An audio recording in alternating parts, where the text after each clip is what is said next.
Hola chicos, buenos días, ¿cómo están? Bienvenidos a la clase de Derecho.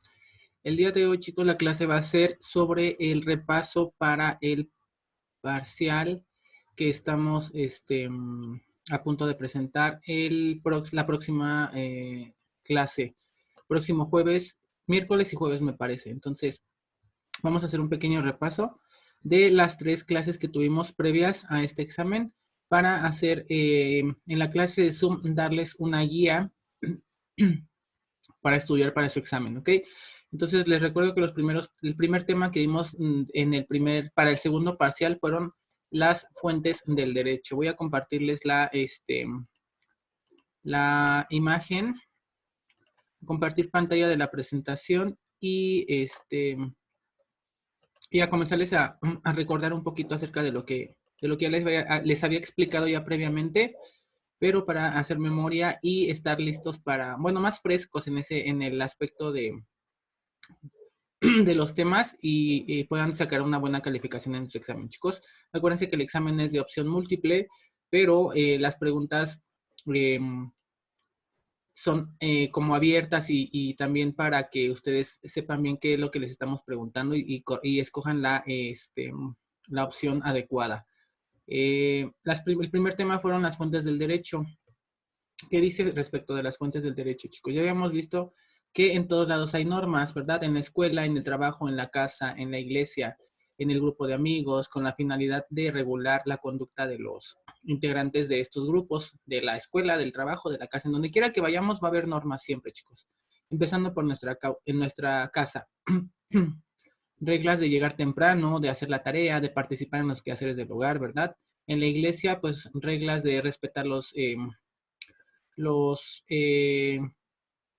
la legislación eclesiástica, ¿no? Todas las leyes que hay respecto a la religión católica, por ejemplo, los 10 mandamientos, el de irse a confesar cada tantos días, el de comulgar, el de asistir a misa, a la celebración religiosa cada domingo, ¿no? Entonces son normas que nos imponen y que nosotros tenemos que respetar. Con el grupo de amigos, pues también tenemos normas, ¿no? Ya depende del grupo de amigos o de la persona, o de las personas que estén en ese grupo, pues son las reglas que se van a establecer. Incluso ustedes mismos tienen reglas entre sus amigos, entonces pues ya es dependiendo de cada situación de cada grupo, ¿no? Dice, lo que se establece es necesario acatarlo y si no se cumple hay sanciones. Aunque las reglas por ejemplo, de la escuela, de la casa, del trabajo, bueno, en el caso de la iglesia o de la casa, si no se llegan a cumplir, a lo mejor sí hay un castigo, pero no es tan coercitivo, por ejemplo, tan fuerte, ¿no? Que nos implique una sanción, un castigo, pues, fuerte, no sé, como que siento que no es tan coercible, pero en el caso de la escuela, si ustedes cometen algo o violan una regla, por ejemplo, de ingerir alcohol, pues pueden ser expulsados, ¿no? Entonces, dependiendo lo que se establece, es necesario acatarlo, respetarlo. Si ustedes no respetan esta regla, pues obviamente, como les digo, en el caso de la escuela, pues los van a expulsar. Puede que a lo mejor no los expulsen, pero tengan una sanción. En el caso del trabajo, pues igual también. En el caso del trabajo sí te pueden correr si tú no respetas las reglas o violas alguna regla o alguna norma establecida en tu contrato, pues te pueden correr. Entonces, esto es lo que se establece. Si es lo que se establece, lo que se aplica, es necesario acatarlo y si no se cumple, hay sanciones. Ya comentamos que las normas son reglas de conducta obligatoria de diversos tipos y características. Sabemos que hay normas sociales, normas morales, normas jurídicas, normas religiosas, ¿verdad? Diferentes tipos de normas que fueron las que vimos en el primer parcial. Después, las normas tienen características diferentes que permiten diferenciarlas. Ya habíamos dicho que hay normas tanto unilaterales como bilaterales, autónomas, heterónomas y interiores, exteriores y coercibles. ¿Cuáles son las unilaterales? Cuando alguien está obligado a cumplir una regla, pero no hay quien nos los exija, ¿no? Las bilaterales imponen deberes y conceden facultades. Tanto tenemos obligaciones, pero también tenemos derechos, ¿no? Las autónomas, como la conducta de una persona, dependiendo de la forma en que nos hayan educado y cómo seamos nosotros, son las reglas que nos vamos nosotros a autoimponer. heterónomas. La norma es creada por un sujeto y quien la cumple es otro. Ahí yo les mencioné el caso de el matrimonio.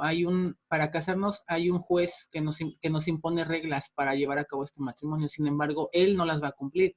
Los que las vamos a cumplir son las personas las que se van a casar, ¿no? Entonces, por eso son heterónomas. Una norma interior o las normas interiores regulan la conducta interna de una persona. Igual también depende de nosotros qué normas tengamos, qué normas nos pongamos nosotros mismos. Va a depender de cómo vamos a actuar, ¿no? Las normas exteriores, estas sí las debemos acatar, debemos adecuarnos a lo que está establecido en la comunidad en donde vivimos, en nuestra casa, en nuestra escuela, en nuestro trabajo. Tenemos que respetar las reglas que se nos imponen porque si no hay castigos que no serían castigos, yo les menciono mejor sanciones, ¿no? No son tan duras.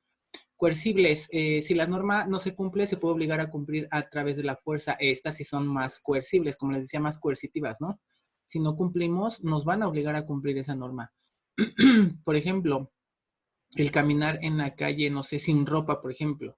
Si la seguridad o la policía nos ve que estamos caminando en la calle sin ropa, o va a obligar a usar, por la fuerza, a usar ropa, o si no la vamos a usar, nos van a encerrar, ¿no? Entonces, son normas coercibles que se hacen a través de la fuerza. Por ejemplo, alguien que asalta, no le van a llamar nada más la atención, lo van a prender a través de la fuerza, lo van a atrapar y lo van a, a llevar a la cárcel por el delito que cometió, ¿no? Entonces son normas coercibles, tenemos que cumplirlas o nos van a obligar a cumplirlas la ley. Ante esta situación y tomando en cuenta que la norma regula la conducta del hombre en sociedad, para lograrlo y tener leyes que se necesitan en la sociedad, es necesario observar la realidad y basarse en hechos para transformarlos en lenguaje jurídico. La finalidad, incorporarlos a la norma para mantener el orden y producir efectos jurídicos. ¿Cómo son las normas? Es lo que dijimos, ¿no? ¿Cómo se originan las normas? ¿Quién las hace? ¿Quién las dicta? ¿Dónde se encuentran establecidas? Son preguntas que nos hacemos, ¿no? Entonces ya llegando a la parte eso era como un previo para las fuentes del derecho. La palabra fuente dijimos que provenía del latín fontis. Eso puede ser pregunta de examen, chicos, que significa lugar donde brota o emana el agua. De manera general, esa palabra de fontis, pero fuente en el derecho se refiere a que las normas tienen un origen, de dónde surgen, de dónde se originan, a que se debe a que existen formas de creación que pueden ser diversos medios, ¿no? Las fuentes del derecho dijimos que se van a clasificar en tres: fuentes reales, fuentes históricas, fuentes formales. ¿En qué consiste cada una? Las fuentes reales del derecho se refiere a fenómenos que sirven de base para la creación de normas jurídicas que se requieren en un momento dado. A fin de dar respuesta a necesidades específicas de la sociedad. Ejemplo de este tipo de fuentes son las guerras, las revoluciones, etc. Y aquí yo les puse de ejemplo la Revolución Francesa, que fue la que, debido a que esta situación, a esta revolución que se presentó, se dio origen a la declaración o al surgimiento de los derechos del hombre y del ciudadano. Tuvo que pasar este acontecimiento, chicos, para que se diera origen a unos derechos que nosotros antes de esta revolución no teníamos, y que debido a esta situación surgió la necesidad de crearlos para que no se presentara otro acontecimiento parecido, ¿no? Pero igual, ejemplos de fuentes reales: guerras, revoluciones, puede ser también marchas, puede ser que será revueltas, ¿no? Que se han surgido más actualmente en el aspecto, por ejemplo, de las mujeres, ¿no? Que últimamente hemos visto que se han manifestado más. Esa situación de las marchas o de las revueltas que han hecho las mujeres es un ejemplo de un acontecimiento que está pasando en este tiempo y que va a dar origen a que surjan nuevas reglas, porque se están tomando en cuenta esta manifestación de las mujeres que no están de acuerdo en cómo se está guiando su vida y que deben y que exigen, ¿no? El surgimiento de reglas para respetarlas, por parte obviamente pues de los hombres, ¿no? Que se les respete a las mujeres, que se les trate de la manera igual que a los hombres, que un trabajo, un salario que es el mismo que el de los hombres, ¿no? Que no tiene que haber diferencias. Entonces, todo esto va a dar origen a que surjan nuevas reglas con el paso del tiempo. Y estas son las fuentes formales, chicos. Solamente son ejemplos, pero son situaciones reales que tienen que ocurrir, las fuentes reales, para que surjan reglas nuevas y la sociedad obviamente funcione mejor. Fuentes históricas. Las fuentes históricas son las contenidas en documentos o materiales que ya no tienen vigencia. pero que la tuvieron en algún tiempo y lugar en la historia. Por ejemplo, las leyes que se encuentran en papiros, pliegos, etcétera. Son todas estas leyes que surgieron en algún tiempo o hace muchos años, chicos, como el caso de los códigos, ¿no? De Ur-Nammu o el de Hammurabi. Son ejemplos de fuentes históricas que en algún momento de la vida, en algún tiempo, en algún lugar en específico en la historia universal, en alguna parte del mundo, se crearon y sirvieron para que las personas de esa época pudieran vivir de manera adecuada a lo que ellos consideraban que era lo adecuado. Ahorita hay muchas formas de vida que en el pasado había y que ahora para nosotros ya no es, ¿cómo se dice? Ya no es algo que creemos que sea adecuado o ético para la sociedad, ¿no? Por ejemplo, cuando vendían los esclavos, por ejemplo, o cuando vendían a las mujeres, ¿no? Entonces, había reglas para eso. Ahora esas reglas ya no se toman en cuenta porque ya pasaron no de moda, ya pasaron de tiempo, ya no se adecuan a nuestros tiempos, ya hoy somos, de alguna manera tratamos de buscar ser más libres, respetar la forma de vida de otras personas y vivir nuestra propia vida. Y hay reglas que nos permiten llegar a ese tipo de acuerdos, ¿no? Pero antes, estas fuentes históricas se encuentran ahí, existen estos papiros, estos pliegos, estas publicaciones que se hacían para imponer normas para que la sociedad se supone que viviera de una manera más organizada. Y las fuentes formales, proceso de creación de las normas jurídicas. Cada fuente formal está constituida por diversas etapas que se suceden en cierto orden y deben realizar determinados supuestos. Las fuentes formales son la ley, que es el conjunto de normas jurídicas, que esas sí están establecidas, ¿verdad? Y sí son creadas por un órgano especializado mediante un procedimiento legislativo, que también ya lo vimos. La costumbre es otro tipo de fuente formal. Es la repetición reiterada de ciertos actos humanos que terminan por ser reconocidos socialmente. Es general más bien practicada por todo el grupo social, de largo uso en el tiempo y notoria. Por ejemplo, en México hay comunidades indígenas que resuelven los conflictos entre sus miembros con base en sus usos y costumbres.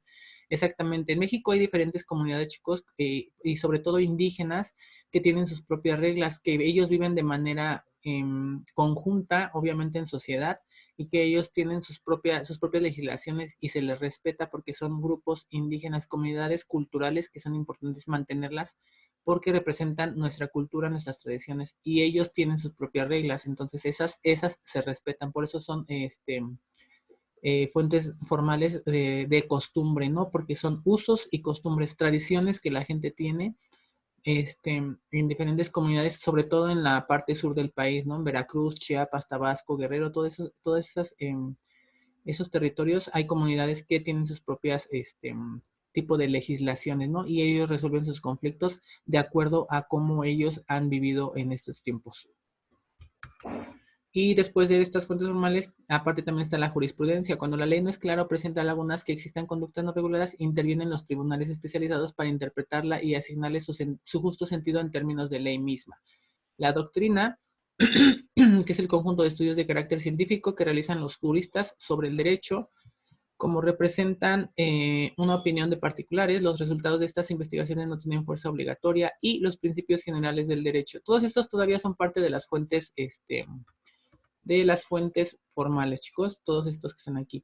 Ahora, los principios generales del derecho, frases o ideas que permiten auxiliar al intérprete del derecho en la búsqueda del sentido y significado de las normas. Es lo que habíamos mencionado anteriormente, ¿no? Que son frases, son ideas, son como ideas que están ahí en el aire, que no están establecidas, no están escritas o como tales, como reglas, como normas, solamente como ideas que van a ayudar a los que se encargan, a los especialistas en derecho, en tratar de aplicar las leyes en el sentido más ético en este sentido, ¿no?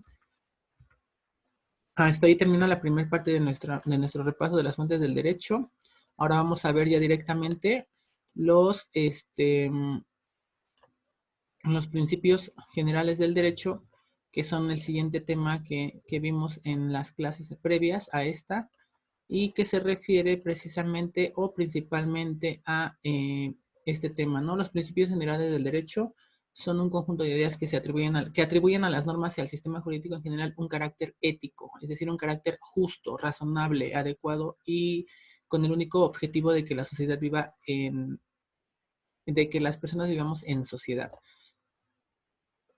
Estos principios generales del derecho son fuentes actuales de derecho que se utilizan como cierre del sistema jurídico. Significa que son subsidiarias, es decir, son las últimas a las que se puede recurrir en alguna situación legal. Después de las leyes escritas y después de las costumbres, ya ven, entonces solamente son ideas, porque antes de estas ideas, de estos principios generales, están las leyes escritas y las costumbres. Los principios generales del derecho sirven para indicar cómo actuar en situaciones determinadas. Es decir, se utilizan en la interpretación de normas jurídicas para saber cómo actuar ante ciertos enunciados normativos con carácter ético. ¿Cómo vamos a clasificar los principios generales del derecho? Pues están divididos en dos clasificaciones según los teóricos del derecho. Unos que pertenecen al derecho positivo y otros que pertenecen al derecho natural. En el caso de los principios que pertenecen al derecho positivo, son las normas que han sido aprobadas según el proceso legislativo de cada estado con el resultado de normas escritas. Es decir, que estas sí llegaron a ser normas escritas, pero son pocas. Y de los que más hay, de los principios generales del derecho que más hay y que se encuentran dentro del derecho positivo, son los principios consagrados en las constituciones del Estado. Derecho natural, no, más bien, en el derecho natural, del derecho positivo son los que hay menos porque hay más normas escritas. Y llegaron a ser como resultado de normas escritas, pero los que se encuentran en el derecho natural son los que existen más tipos de principios generales porque las normas no han sido aprobadas, porque son normas que no han sido aprobadas por ningún parlamento ni se encuentran escritas como normas expresas, que es lo que les vengo diciendo desde la clase anterior, ¿verdad? Que estos principios no son normas, solamente no están expresas, no están escritas, no son leyes, solamente son ideas fundamentales de carácter moral y ético. La teoría mayoritaria es que los principios generales del derecho pertenecen al derecho natural, es decir, pertenecen a la parte no expresa, principios morales implícitos. ¿Cuáles van a ser las características de los principios generales del derecho?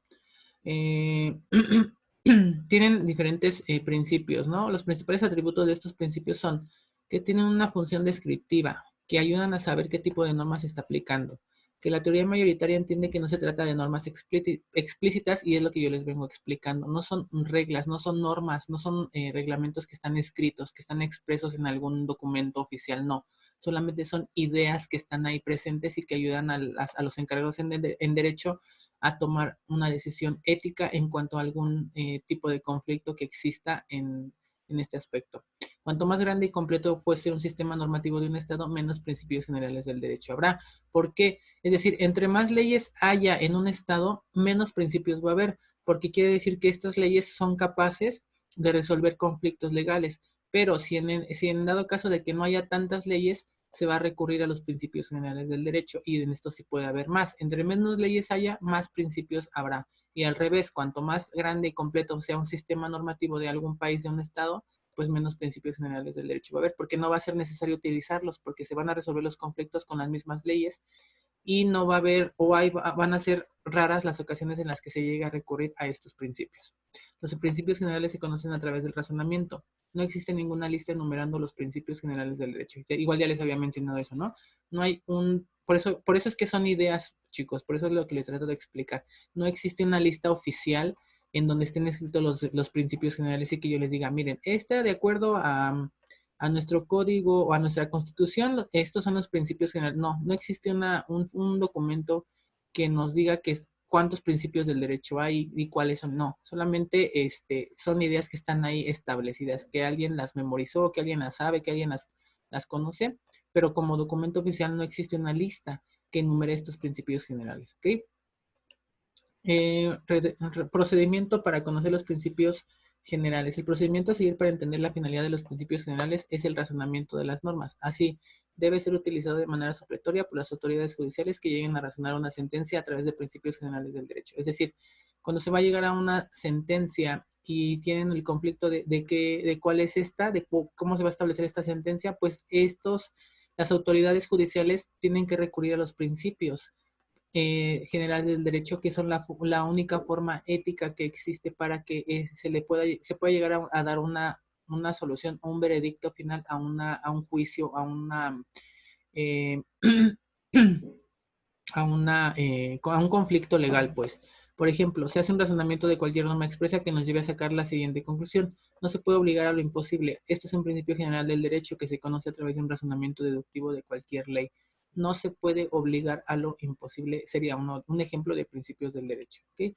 Pero aquí yo les puse otros, ¿verdad? Otros principios que podemos analizar. Más bien que ya lo hicimos en la clase pasada, no solamente mencionarlos.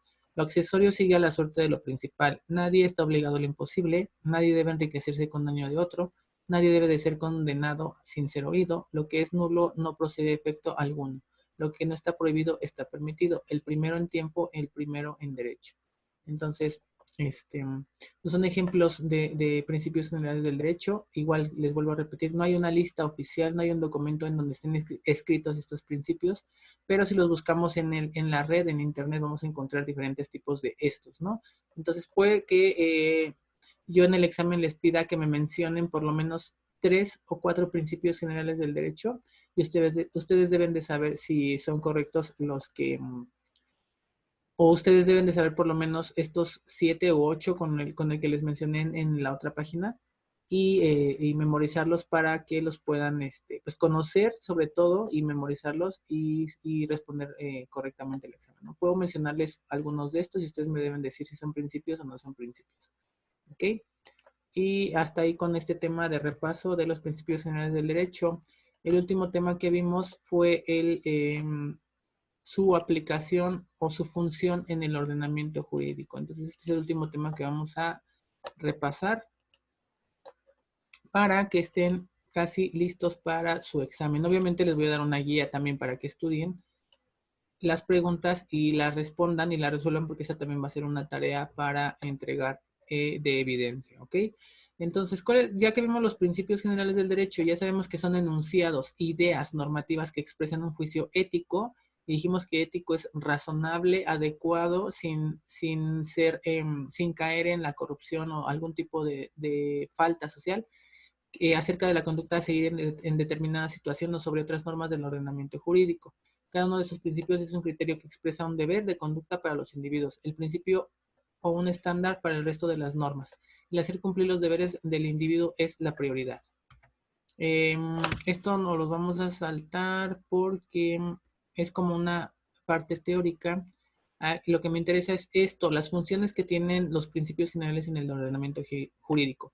Los principios generales del derecho tienen 3 funciones importantes que tienen incidencia importante en las normas del ordenamiento. Estas son la función creativa, la función interpretativa y la función integradora. Eso también se los mencioné en la última clase. Si yo les pregunto en el examen, menciónenme cuáles son las 3 funciones en el ordenamiento jurídico de los principios generales del derecho, chicos. Ustedes ya deben de saber, son la función creativa, la función interpretativa y la función integradora. ¿Ok? O les puedo poner en el examen, establece que antes de promulgar la norma jurídica, el legislador debe conocer los principios para inspirarse en ellos y poder positivizarlos. Ustedes ya saben, ya deben de saber que yo les estoy hablando de la función creativa, ¿ok? Entonces, deben de estudiar estas 3 funciones porque es importante. Entonces, obviamente, ya regresando a la explicación, ¿cuáles son las funciones de los principios generales del derecho en el ordenamiento jurídico? Son 3. La función creativa, que esta establece que antes de promulgar la norma jurídica, el legislador debe conocer los principios para inspirarse en ellos y poder positivizarlos. También existe la función interpretativa, implica que al interpretar las normas, el operador debe inspirarse en los principios generales del derecho para garantizar una cabal interpretación, es decir, una interpretación ética, adecuada y con la única función de ayudar a solucionar el problema, el conflicto legal. La función integradora significa que quien va a colmar un vacío legal debe inspirarse en los principios para que el derecho se convierta en un sistema hermético. Es decir, que si hay un conflicto legal y no hay una legislación completa que nos ayude a solucionar este problema, pues el especialista en el derecho debe inspirarse en los principios generales para poder hacer que este derecho sea hermético, que sea serio, que se aplique y que se respete. Y finalmente, pues estas 3 funciones que acabamos de mencionar, también es importante mencionar que no son independientes una con otra, no. Las 3 deben de funcionar de manera interdependiente, es decir, que dependen entre ellas, se pueden ayudar una a la otra, deben de funcionar, de operar, ayudándose una de la otra. Para que cada interpretación de una norma basada en estos principios es una nueva creación y colmar una laguna legal es necesario interpretar el derecho ya existente según los principios. Por último, las lagunas legales en el derecho positivo no existen debido a la posibilidad que tienen los miembros judiciales para interpretar una norma ya creada y adaptarla según los principios generales. Es decir, que acuérdense que dentro de los principios generales del derecho tenemos el derecho positivo y el derecho natural. Dijimos que en el derecho positivo no existen muchos principios porque todas las legislaciones que existen en esa parte del derecho positivo pueden servir o sirven para resolver conflictos, pero en un conflicto legal en donde se estén llevando a cabo el derecho natural, va a haber más lagunas legales, no va a haber tantas normas, por lo que va a haber más principios generales del derecho, pero sin embargo, pues los especialistas se pueden basar o inspirar en estos principios para garantizar una seguridad jurídica que sea sólida frente a la positivización del derecho. Y con eso se termina la última, el último tema de este segundo parcial. Entonces, van a ver este video y al final en la clase de Zoom vamos a, les voy a dar una guía, les voy a dictar una guía, una serie de preguntas que les va a servir para estudiar, para presentar su examen el próximo miércoles o jueves, me parece. No sé qué día tengan el examen, pero tienen que estar listos para presentarlo. Esto lo vamos a ver en la clase de Zoom. Les voy a dictar la guía. Aún estoy viendo cuántas preguntas son, pero se las voy a dictar en la clase de Zoom y ustedes las van a resolver al mismo tiempo de que la van a responder y les va a servir como una tarea, una evidencia para que sean ya 4. La cuarta es esto, resolver la guía. Obviamente, al mismo tiempo que están resolviendo su guía, están estudiando para su examen, ¿ok? Inconscientemente están estudiando para su examen y para que cuando les toque responderlo y lean la pregunta, pues ya sepan qué tema es el que estamos tratando, ¿vale? Entonces, lo único que les resta es ver el video, resolver la guía y ponerse a estudiar para que obtengan buena calificación, entregar las 4 tareas, las 4 evidencias que se les dejó y hacer apuntes en el cuaderno, porque acuérdense que es también lo que califico. Entonces, pues ya nada más asistencia y participación y van a obtener buenas calificaciones, chicos. Entonces, aquí le dejamos en esta parte de la clase grabada y nos vemos ahorita en la clase de Zoom. Gracias, chicos.